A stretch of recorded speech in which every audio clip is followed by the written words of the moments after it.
Welcome to the Lean Focus Podcast, where we bring you inspiring stories of lean transformation with your host, Damon Baker.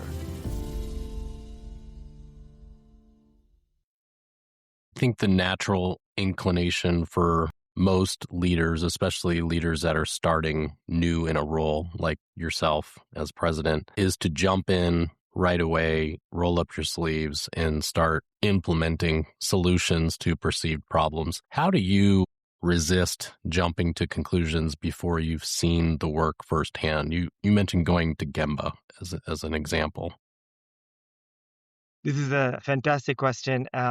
There is always a strong urge to bring solutions. What allowed me to win in my previous roles or previous functions, whether it's commercial, operations, product, and those solutions are first in mind, and we want to uh, get that solution into this new environment, and the urge is very high.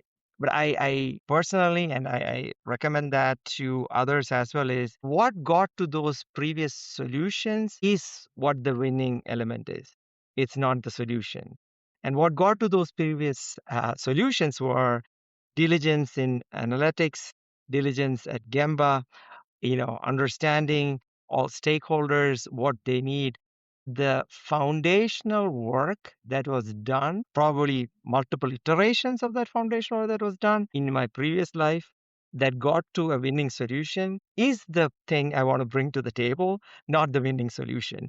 And that was something that I forced myself and really challenge in the conversation. Am I running to a conclusion or a solution, or am I staying focused on the process?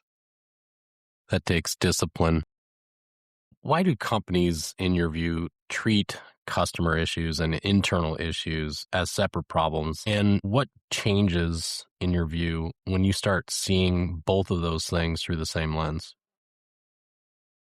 As much as I am a big proponent of metrics, I have to say metrics creates these silos. The SMART goals, measuring everything, if it's not measured, it's not having an impact. Data-driven decision making, all of that is talked about and really encouraged. So everybody functionally measures everything that they can control and actually have an influence over and can have an impact. And you create a system of suboptimal engines within this overall engine, right? And really unwinding organizations from creating metrics that are so functionally focused is to some extent also challenging because organization wants what are the operational metrics, what are the sales metrics, what are the marketing metrics, what are the application engineering metrics, what are the the financial metrics. So everybody has their own metrics and they don't necessarily always connect. And now you create a monster inside your organization, but you don't see it because all of those metrics are important metrics. And it was a decision that was made to look at our big operating metrics and everybody had a tab and kill the tabs and get everybody into one tab and saying, okay, let's see everybody together. Let's remove everything that is actually non-essential. It's, metrics that are, process improvement or metrics that are purely driven for a muscle building. Take that out. Let's have metrics that are either financially driven, because we are an organization that have a financial commitment, customer driven, associate driven, and that's it. And that's all we need to see. And then everybody else needs to actually drive towards that. And when we push the organization to do that, automatically the silos start to fall. There may be still, silo creators in organization. And then that's where, you as a manager, you as a leader need to have those conversations with those individuals or functions. You walked into a team that had already been through a lot in acquisition integration, COVID, of course, supply chain chaos, demand swings. The easy move would have been to come in hard and push change, especially given your background where you sometimes can move fast and break things. But you didn't do that. you focused on something what I consider is way much harder, and that's creating a sense of urgency in the team without creating a feeling of fear. How do you do that as a first-time president, where I think you're probably balancing some of your own internal identity, if you will, around I want to be successful in this role, and this is my first time. So how do you kind of balance all those stakeholders and the pressure and urgency around getting your hands around the business while managing your boss and the board and all these other stakeholders? Yeah, so this is a tough one, to honestly, because there is always a bias towards action, right? Do and there is a sense of accomplishment that comes from the feeling of doing. Oh, we did something and we got something, right? I deliberately and force myself to slow down just enough to actually allow for clarity and decision making. Let me actually give you an example here. So really coming in and creating, here are the 7 initiatives, here is my strategic plan that drove that, here are the measurements, and run, right? That would not have been what this organization wanted and would have accepted. I wanted it to be very simple and allowing the organization to say, let's commit on something, whatever is something is small. Let's measure our performance to that commitment. And once we win, let's actually recognize that, right? It's commitment, performance, and recognition. And that engine of commitment, performance, and recognition needs to be created and needs to be out there in front of the audience. Once that engine is created, then you can actually take that and scale. It can be that the same level of commitment for one initiative to 10 initiatives, and there is an acceptance of performance measurements against those commitments and an acceptance around, hey, I will get recognized should we actually deliver that, right? So the first step was to create that, and nothing better than taking our customer in that equation first. Our first goal was customer experience.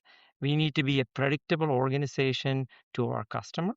And when they call in, whether it's for a part, whether it's for a service call, whatever reason might be, when a customer reaches to us, that's where the customer experience is really evaluated, not when we reach out to them. And when the customer reaches out to us and they're asking for something, and if we are unable to perform to their expectation, that's the process we chose to actually fix and put our commitment behind. OTD on parts, scheduling lead time for service technicians, communication, transparency, few things, all customer focused. We took that, we delivered on the commitment, and that allowed us to actually make the overall and performance improvement, and we recognize the audience, all the teams on that, right? And that was kind of the engine that then said, I can now do more of the same. This is a really key point. I want to go back to something you mentioned earlier, and it was early on you established your guide or your North Star, if you will, as being the Gemba and having the Gemba tell the truth. You didn't rely on reports. You went to customers, as you talked about. You talked to over 70 people inside of the business. You studied what the people did in terms of the work and the process and how it connected. You mentioned the example about the conflicting metrics functionally in the silos and how those didn't align with the horizontal flow that the customer was experiencing inside of your business. And what you found really wasn't one big silver bullet type problem, but years of just accumulated complexity. So my question to you is, in your experience, and you've been doing this a long time, what is it that leaders miss when they try to diagnose situations like that from conference rooms or from reports or from secondhand explanations, whether they be your own employees or even, in fact, customers? Because quite frankly, customers can tell you their opinion, which isn't always necessarily the fact. So kind of how do you why do you think leaders do that in spite of all of those risks? Why do they still continue to exercise those behaviors? Sometimes time pressure, right? Obviously, everybody wants to get to an answer fast, right? But I think if all leaders um, uh, focuses on really articulating the problem statement, if they really push for that, it naturally surfaces the fact that I don't have a good understanding of the problem, or I don't have enough evidence to say that is the problem. Most leaders, most functional leaders, presidents, you name it, in a position of responsibility, they are fully capable of getting to that, except they just don't invest the time into that problem definition phase.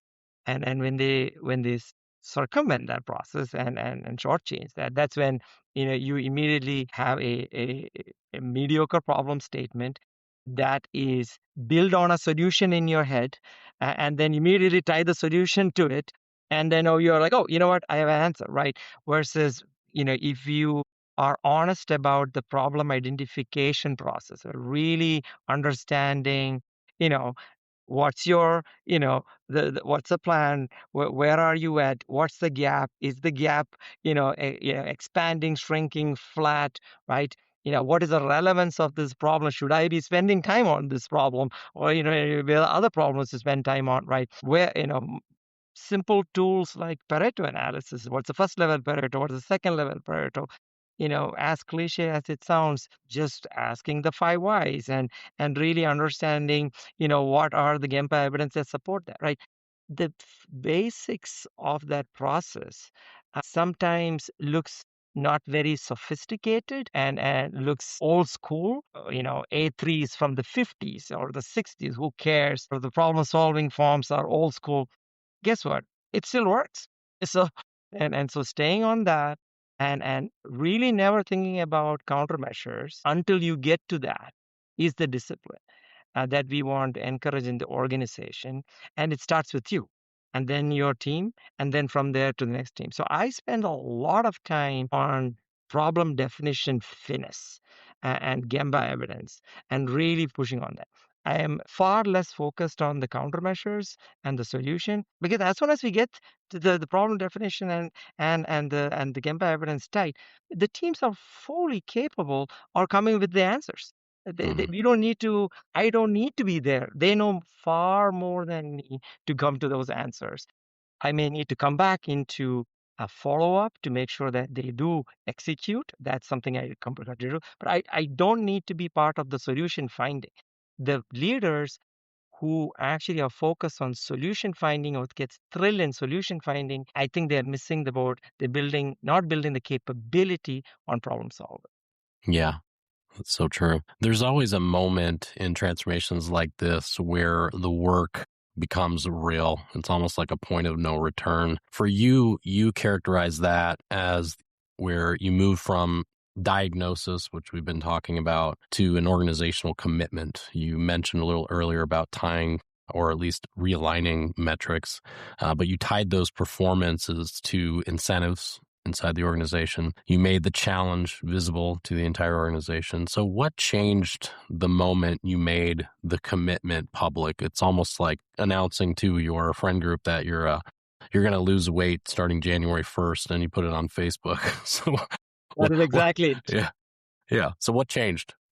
So that commitment, obviously my leadership team supported me to make that commitment, but that commitment was really putting yourself in front of all people from the shop floor all the way to the leadership team, saying, should we achieve what we set out to achieve in the second half, there is an incentive structure tied to it, right? It was really, as I said earlier, to connect to this organization that, hey, we can pick a topic or initiative, however you want to call it, make a commitment to it, drive the performance initiatives around that, and actually truly get recognized. The belief that the organization needed to have was, that cycle of commitment, performance, and recognition is going to be real.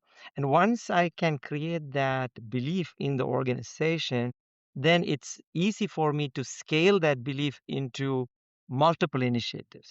So the commitment that was made while, let's say out there and pushing myself was stretch but realistic, and it allowed for the organization to rally behind one thing. Fast forward end of the year, we still, missed, our expected goal marginally, but we were still allowed to provide the recognition, and the team was excited. And when we went through that discussion with them, hey, we said yes, we performed towards it, but we missed it. We by so much. Here is the recognition. It's not the full on. We missed the recognition by 5%. Here is where we are.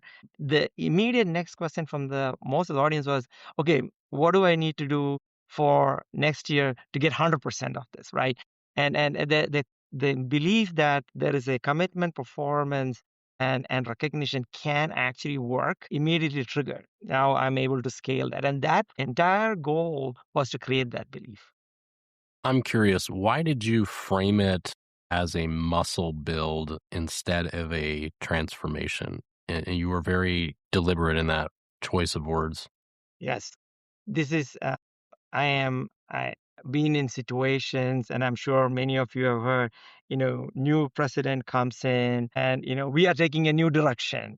I'm going We to put my are. mark on the business. Well, right. This is so common that you hear, and it is so dismissive to everything that the team, the previous leadership, whether right or wrong, have been working on to this, and then here you're, in the role and saying everything is out the window. We are taking a new direction. In some cases, I'm sure it may be necessary. Clearly, at nVenia, it was not necessary at all, and I was deliberate on the use of the word muscle build because it was not very strategic. It was very tactical to protect our customers' expectation. That was really it. Saying, hey, customer has set an expectation. We're going to actually put muscle build on these processes that meets those customer expectations. And once we actually meet that expectation, we will learn more things that allow us to actually frame the strategy, frame probably more tactical muscle build options, right, etc. So I did not feel the urge personally, nor didn't feel it right to actually push the organization in a direction that it is a totally new initiative. And last but not least, what is absolutely critical in any initiative is the organization needs to actually believe in that this can happen. If I'm sure we have seen in a new initiative, we are taking a new direction. Fast forward 6 months, fizzles out, right? And nothing comes out of it. And then now somebody new comes in, and there is a new There we go again. and a new flavor, right? So the audience and the associates will have no belief in anything that comes out of it. So we want to make a small, clear commitment. We're going to hold ourselves to that performance really diligently, and we will recognize the win. Once I have the belief that this engine will work, now I can actually scale that into bigger, more, better things. So it was purely a muscle build.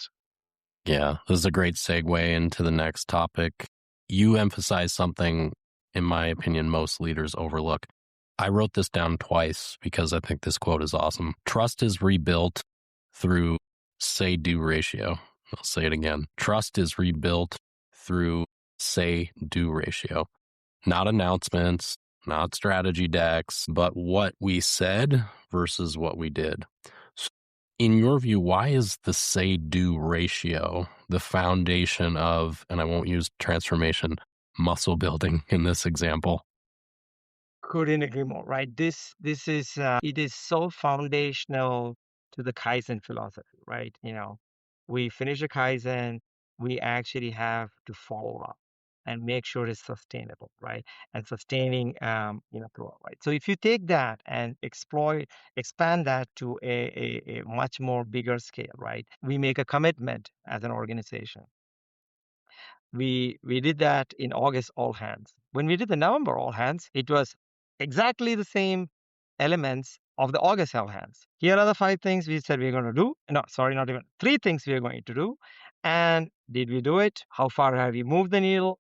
If not, why not? Really being transparent about that. February all hands, same things, but we have made so much progress, we added a few more to do, right?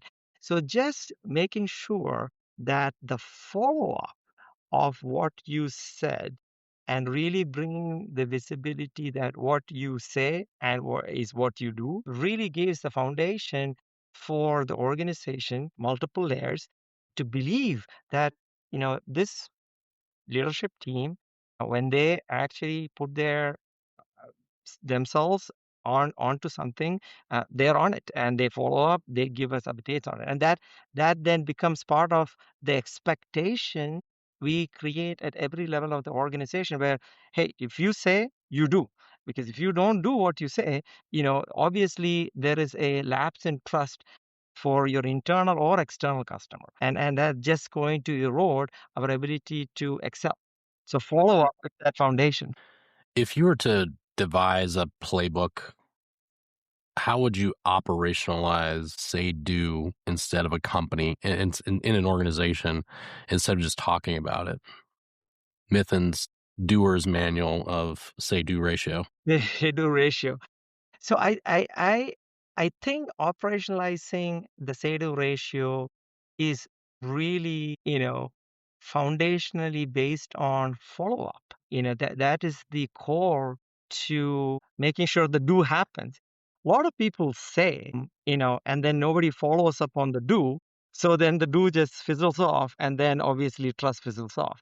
But as an organization, if I have an engine of follow-up that is very diligent, and I expect my team to have an engine of follow-up that is very diligent, then starting, you know, at my level down, you actually start to increase the do as a percentage of the say.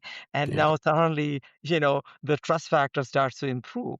Now, when do as a percentage of the say actually starts to increase, people start to say less because, otherwise you need to do more. So you start to actually fizzle down to what you say to the critical few, and then you actually focus on the do, and then your say do ratio improves, right? Either we have a lot of people to do a lot of things, or you say less, right? So tactically, is the mechanism for a president like yourself, the town hall, the monthly operating review, the Kaizen report outs, KPI reviews and daily management within the functions, like those to me sound like the playing fields where you're going to practice the behavior that you're talking about as a president of this business, where people are going to see your example. Is that Absolutely. accurate? That is exactly. So obviously, operating reviews, we used to have half day, sometimes even longer L1 review with my team. We have actually walked away from that to functional operating reviews, where the function and the functional team is done, and the L1 teams sits there and evaluates that. And during that KPI review, every functional review has an action plan or an action item tab. You capture the action item, the owner, and the due date. And the next time you start your meeting with the action log and nothing else. You don't start the KPI. You make sure, and if you have to spend all your time on the action log and nothing on the KPI, that's okay. You stay on the action log, and you drive, and you don't delete the dates. You strike the date and actually put the new date in. And somebody puts themselves on, oh, it's the third strike, right, on the date. That exposure is painful for people to see on their action log. Nobody wants to look bad. So you manage the action log, then you have the KPI, understand the gap, feeds back into the action log, and you repeat that at that functional level in each of this. Then you can immediately get to Gemba very fast. It wasn't the case for me at that L1 level. There was a KPI list and there was an action log, but that culture had to come one step down. And so that's why we moved from level 1 meetings to functional MORs, or monthly operating reviews. Yeah. And I think the other big point you mentioned earlier, but I want to bring this up again, is call it a 1S exercise of priorities in the beginning to get clarity around what is it we're going to focus on. And I imagine you went from a large list to a much smaller focused list of clear objectives and priorities. Does that sound right? So there is definitely a smaller list, but it's not small enough to, to say, here is the critical few. Yeah. I couldn't get to that, mainly because, what needs to happen within a certain timeline. But I have been fairly successful in actually having a more distributed ownership of the to-do, Interesting. right? So everybody has only one or two things to do, but now I have many people doing things. Yeah. And when you go to Gemba, you not only find exceptional talent at level 2 or level 3 in the organization that can own those things and really get them up and saying, hey, you own these two things, right? So when you have a distributor ownership, that allow me to have a larger go-to list, but at the same time, you don't overwhelm any one individual or function. Yeah. I think you just wrote the playbook, Mithun. Good job. Thank you.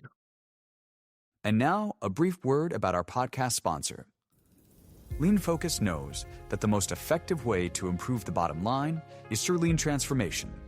And although lean is most often associated with manufacturing, Lean Focus successfully applies the principles of lean thinking to new business growth, innovation, supply chain, mergers and acquisitions, human resources, and beyond. To enact lean transformations, Lean Focus uses the proven tools of the Lean Focus Business System, or LBS for short. To begin your journey of transformation, pause this episode and contact a senior-level LBS expert now at leanfocus.com. Now, back to the podcast. So I was talking with a friend the other day, and he was describing the company he works in, and how they're routinely missing their quarters and in the publicly traded company. And he describes the atmosphere inside the company as kind of flippant and, kind of aloof around that. Like, that's not an issue that we need to worry about. And I was reflecting on my time, almost 10 years in Danaher. And I told him, I said, I could not remember a single quarter we missed in my entire time there. And the sense of urgency that we all had about marching towards that predictable outcome where budget was promised and you delivered the commitment. So you started with predictability, more importantly, revenue predictability, but then you quickly realized that predictability is, in fact, everything, to put it in your words. Customers need it, operations need it, leadership needs it. What does it actually take to make a business predictable? Because it's like problem solving. It sounds so simple on its face, but it's not. It's like the hardest thing to get a business to that level, because there's so many processes that have to be improved underneath of that to create that level of predictability. Absolutely. This is such a foundational thing, right? Hey, I am okay to miss my commitment as long as I am predictable about it, because it's just a reflection of me having an intimate understanding of the process and the output. And that is in sales, in order management, in inventory management, in you name it, right? Collections, right?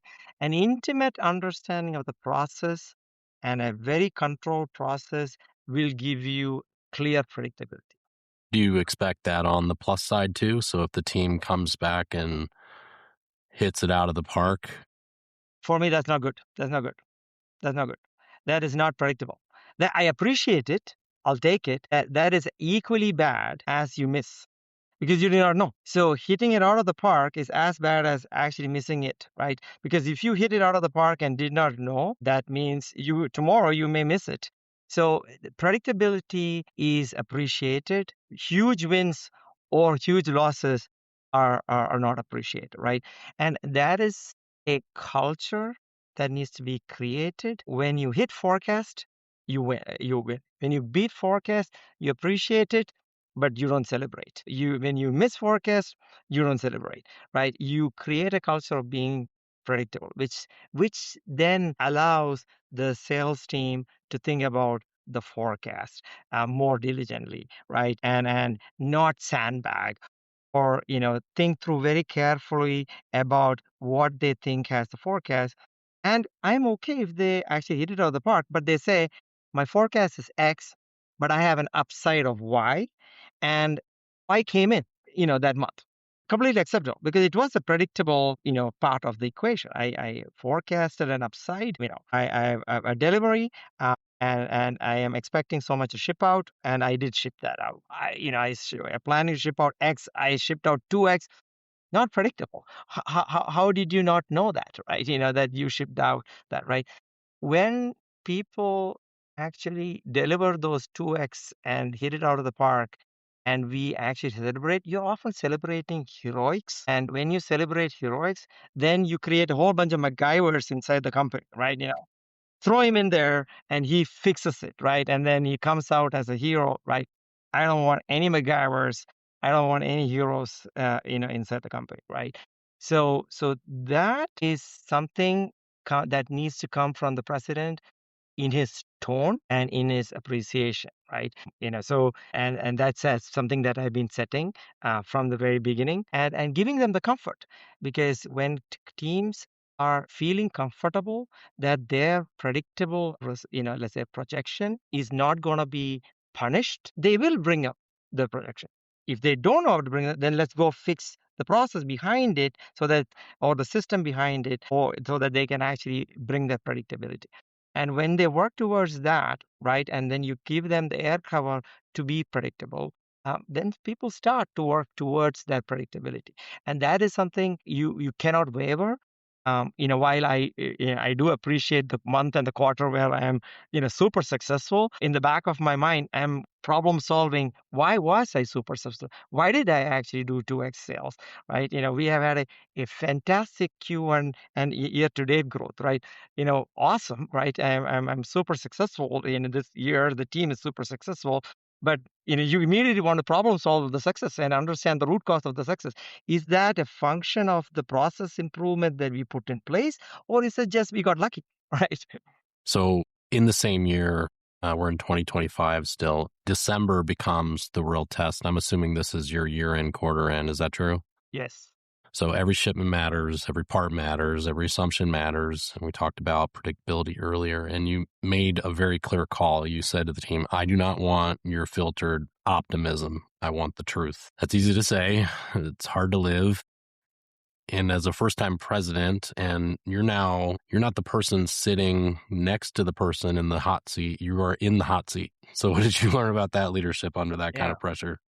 It was a bit nerve-wracking because, when you encourage the team to come through the planning meeting and saying, give me everything that could be at risk. What are, first level, second level hypotheses that you have that could actually affect something? Yeah.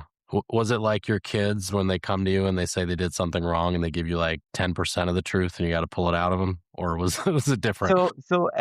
Right. So we created the environment, and some teams, some individuals within the team throughout all the risks. Some others did not, but I had to publicly acknowledge that individual, saying that is an excellent view of the risk. And now we know this. Red is good. Red is information early. That's the definition that we follow. Red is not bad. Red is just information early. Red is good. Let's actually understand it. Now let's go problem solve what kind of resources you need. And you're really immediately changing the conversation from what happened? How did you not know? Let's do a postmortem. No, right? That is probably not the tone to create, and immediately support that. And then in the next meeting, now you have, more people saying, hey, I think this supplier may be delayed or that may be delayed. This part quality could potentially has a risk. I'm going to call the supplier to make sure that, he doesn't ship another one out of spec. So that engagement starts to come. And it has to be fully coming from me creating that environment for them. Now, obviously, trust me, behind my head, I was like, oh my God, what am I going to say to my CFO? Yeah, never let them see you sweat. CEO, right? Exactly, right? So, and at this level where I am at, I don't want to actually project a number and sound cry wolf, right? Oh, I have, X million in risk, and then, come back and save the day. That is also unpredictable from my behavior, right? So I have to be very thoughtful about really understanding that risk a bit better. The team needs to get a better understanding of what is controllable risk, what is uncontrollable risk, and what is totally unknown, obviously we don't know. And in the uncontrollable risk, okay, what are the things we can put in place that we haven't thought through to get more control? And if you have a controllable risk, okay, what are we doing about, right? Really kind of getting into the weeds was critical. And that was a fairly detailed process. And we unfortunately, we still do that every quarter. I have to say, we are not out of, in full sustainment mode. So we end up actually having to do that. Hey, here's June, and I'm doing it. Saying, okay, let's get the risk register up there. Let's look everything, and bring that. But now it's part of the process. Bringing that in, they are actually highlighting the risk and then working through it, and that is a good thing to have. And the diligence is necessary. Now, at the same time, I also don't want to create a culture where we wait till the last minute to do that. How do we actually build enough visibility on these risks that we identified at the last minute earlier in the process, right? So, so we actually try and squeeze in process improvements so that we can actually say, okay, this should be happening in a checklist, 3 months ago, and we would not be in this position. This should be happening, in this, and immediately the team themselves starts to problem solve, and really distributing the ownership of that was critical. And immediately you'll start to see, results, in terms of risk identification, problem solving, and also in improving processes. So for those that are listening that are on the edge of their seats right now, unfortunately, you didn't hit the number perfectly. But something in your view happened that was more important. The organization started to believe again. People started seeing that commitments, performance, and recognition could reconnect. Why, in your view, is belief the real breakthrough in, and I'm going to use transformation in this context, and I'm going to add culture to it. So why is belief the real breakthrough in a cultural transformation? And, for the listeners, maybe don't know a lot about your background, like you're a math guy, you're an engineering guy, you're a scientist, you're a fact-based person. And everything I would say for the most part we've been talking about is, I would say, more on the softer side, with some exception.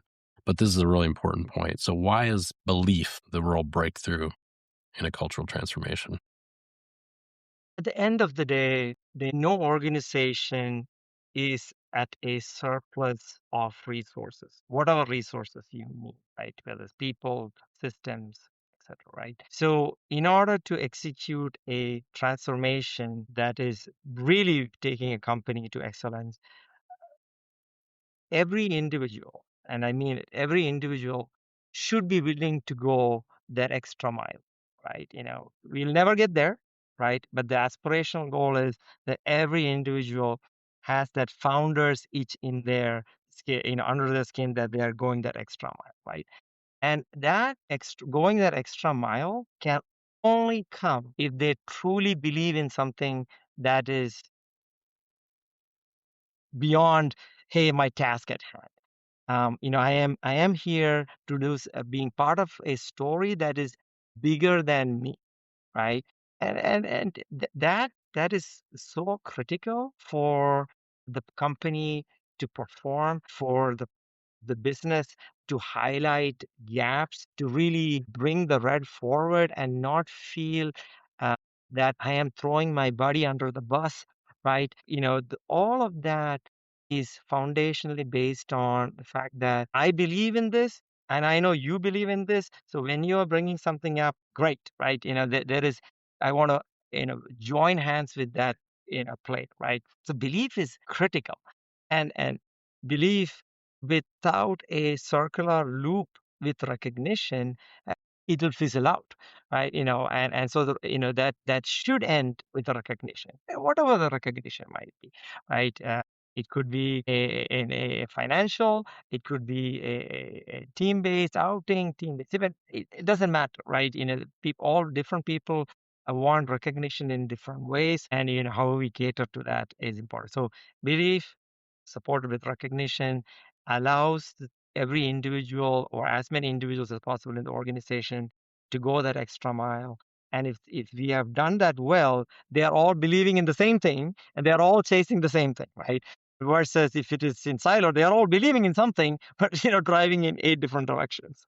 Yeah, you You mentioned the word cycle, and in psychology, there is a belief cycle. In fact, it starts, and it's a chain, and it goes around.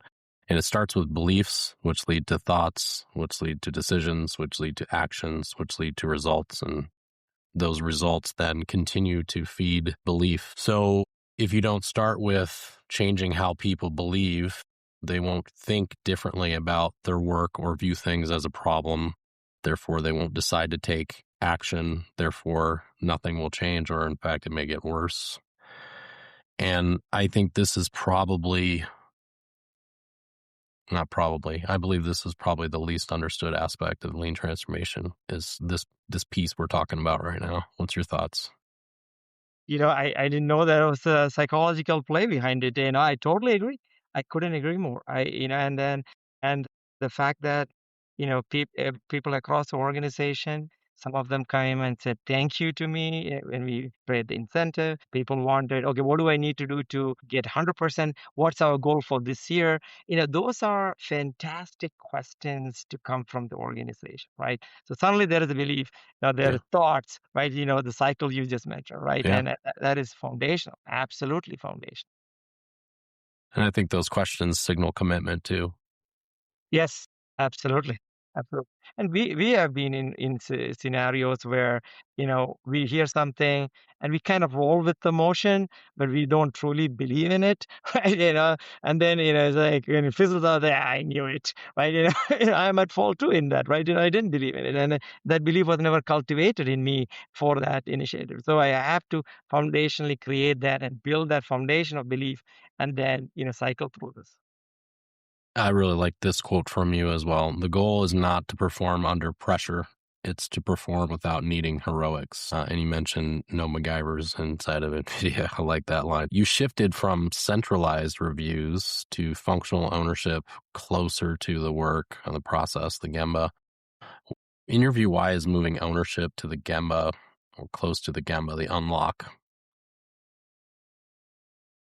I mean, everything happens at Gemba. The value creation happens at Gemba. The problem solving happens at Gemba, right? And the idea that we roll up all of the findings to a meeting at this pedestal is meaningless to me. You are in a privileged position of decision making. Guess what? Go to Gemba to help in the decision making. That's it, right? Me and my team are in a privileged position within the organization to help in decision making, right? That's all we are doing, right? We are making choices constantly every day. Few, but definitely making choices. The more we can move towards Gemba and help making those choices, the better informed we are. One. Two, there's a lot of appreciation for other functions, and as I may be in operations and I'm listening to the sales guys, PSP or problem solving results. And that it is a tough problem. I have a more appreciation and more empathetic about that. I am sitting as a commercial leader in the operation, and I have easy to complain that, hey, why is OT, why is inventory, etc. But then you get, oh my God, my parts portfolio is too big, and that's why I am having this inventory. I am more empathetic about other process, right? So there is more empathy to the other functions, more empathy to the other processes. That means when I am making choices within my functional responsibility, somewhere, maybe not obvious, somewhere it would click to me that, hey, I shouldn't do this because I want to create problem for them. I shouldn't do this. I want to create problem for the others, right?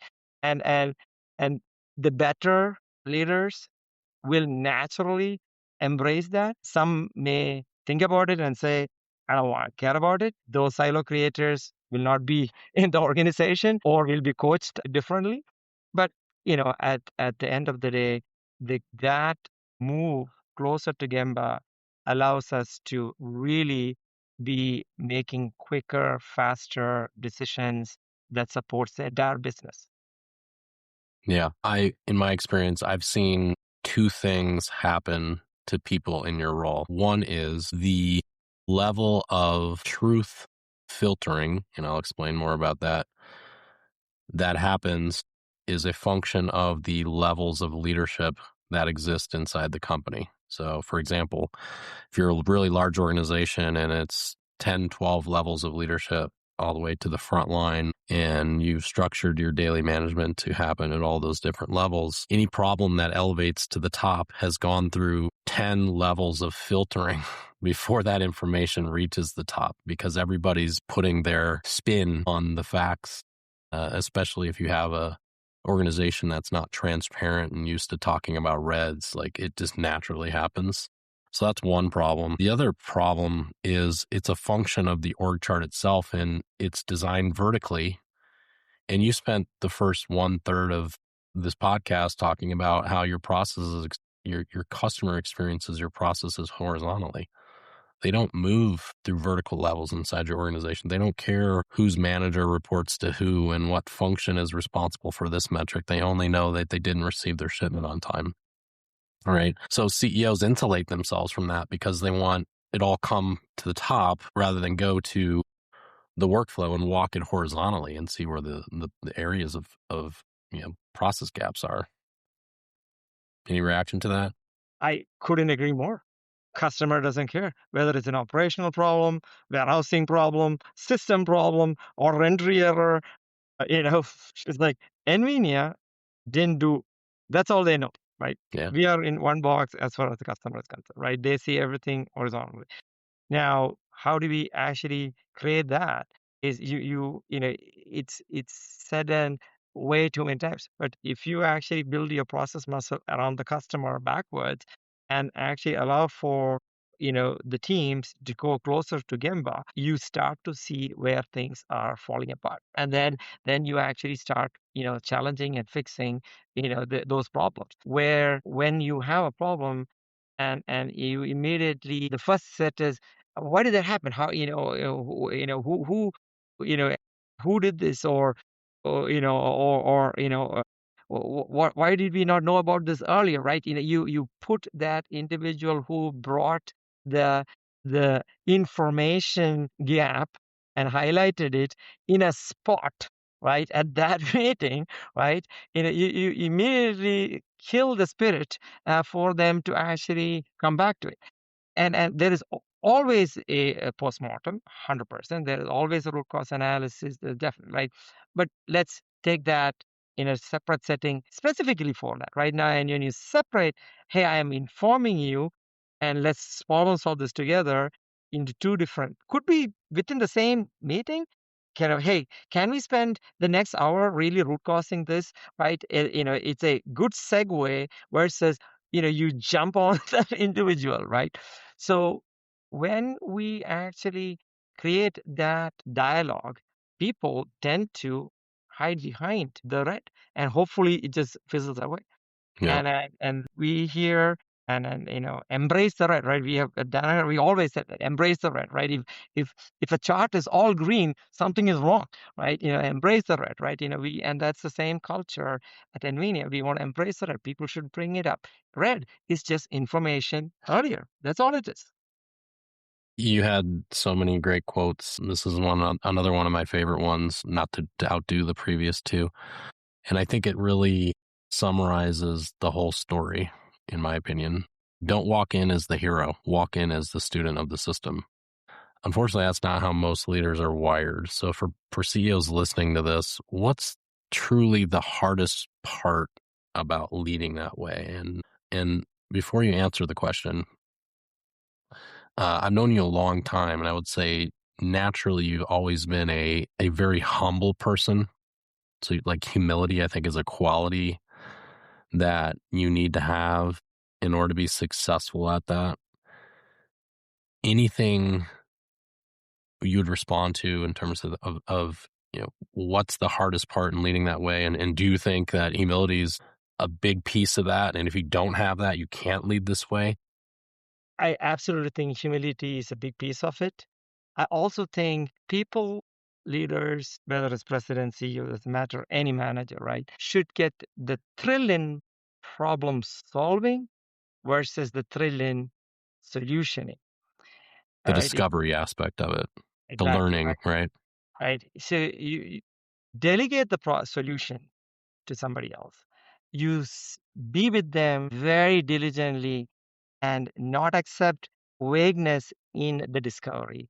Do not accept, be very, very, very tight on the front end process, right? And that's where I am non-negotiable, right? And the diligence is critical. And the more we actually focus on the front end of the process, and that luckily for me, Damon, I love that. I am naturally inclined, whether it's for people problems, process problems, performance management problems, you name it. I am super excited on the front end. I can spend all my calories on that. And as soon as the front end is clear and the root cause is identified, I don't, I'm totally okay to actually let go and let them solution. I am personally never taking any credit. And we as an organization, we as an environment or the society, we credit the solution. We far undermine the problem solving. The problem solving is never given enough credit. The who came with the solution is the one, right? My son plays soccer. The midfielder who actually, is the playmaker is seldom viewed. The one who hits the goal gets the credit, right? So it's really choosing to be the playmaker and really getting excited about being the playmaker naturally is the winning play, and let lots of people win and hit goals. Mithun, it was a pleasure. Thank you. Thank you. For everyone listening, the lesson here isn't about fixing broken companies. It's about building systems that make winning repeatable. When you replace heroics with predictability, everything changes. If this challenged how you think about leadership, share it with somebody who needs to hear it. And as always, stay focused, stay lean. Thank you for listening to the Lean Focus podcast with host Damon Baker. Please subscribe to this podcast to be notified when a new episode is available. And please consider leaving a 5-star review to support our guests while helping us to spread the word about the power of lean thinking. Until next time.